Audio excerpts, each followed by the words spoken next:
Serial तुमसे तुम तक में अब एक बड़ा और दिलचस्प मोड़ आ गया है। अनु के घर से पैसे मिलने के बाद उसने कंपनी से इस्तीफा दे दिया है। कहानी में दिखाया गया है कि जब मीरा अनु पर इल्जाम लगाती है और कहती है कि टेंडर जमा करने गई तो वही थी, तो उससे पूछो कहाँ है। इसी के बाद अनु रघु के घर पहुंचती है और उसे सख्त चेतावनी देती है कि अगर यह साबित हुआ कि जो दुकान जली थी उसमें तुम्हारा हाथ था तो मैं तुम्हें नहीं छोड़ूंगी, तुम्हें जेल भेजूंगी और अपने पापा की बेगुनाही साबित करूंगी। रघु उसके शब्दों से घबरा जाता है। जैसे ही अनु वहां से निकलती है तभी उसे नीतू का कॉल आता है कि तुरंत ऑफिस आओ, यहाँ बहुत बड़ा मामला हो गया है। अनु फौरन ऑफिस पहुंचती है जहां आर्य मीरा से पूछता है कि इतनी जल्दी क्यों बुलाया गया। मीरा बताती है कि जो कल टेंडर भरा गया था वह हमें नहीं मिला। राइवल कंपनी ने वही टेंडर 500 रुपये कम में जमा किया और उन्हें कॉन्ट्रैक्ट मिल गया। आर्य हैरान होकर पूछता है कि ऐसा कैसे हुआ,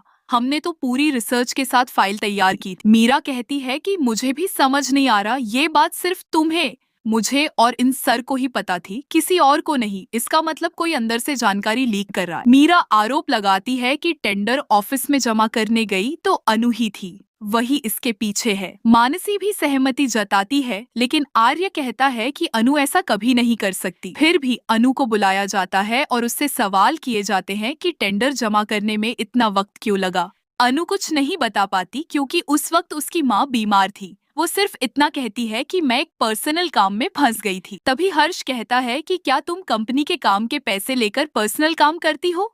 अनु जवाब नहीं देती और उसे बाहर भेज दिया जाता है। इसके बाद फैसला होता है कि पूरी जांच की जाएगी। आर्य इसका विरोध करता है, लेकिन हर्ष कहता है कि मेरे भाई ने मेहनत से यह कंपनी बनाई है, मैं इसे बर्बाद नहीं होने दूंगा। इन्वेस्टिगेशन टीम अनु के घर भेजी जाती है और वहां पैसों के बंडल मिल जाते हैं। जब अनु से सवाल होता है तो वो कहती है कि मुझे नहीं पता ये पैसे कहाँ से आए, ये ना मेरे हैं ना मेरे परिवार के। असल में एक आदमी जो कुछ बेचने आया था वही पानी पीने के बहाने वो पैसे वहां छोड़ गया था। इस तरह सीरियल में एक बड़ा ट्विस्ट आता है। अनु गुस्से में आर्य से कहती है कि सबने मुझ पर इल्जाम लगाए, लेकिन आपने एक बार भी मेरा साथ नहीं दिया, इसीलिए अब मैं इस कंपनी में काम नहीं कर सकती। वो इस्तीफा दे देती है और वहां से चली जाती है। अब वह दूसरी कंपनी ज्वाइन करने की तैयारी में है। यहीं से आर्य और अनु के बीच गलतफहमियां शुरू हो जाएंगी।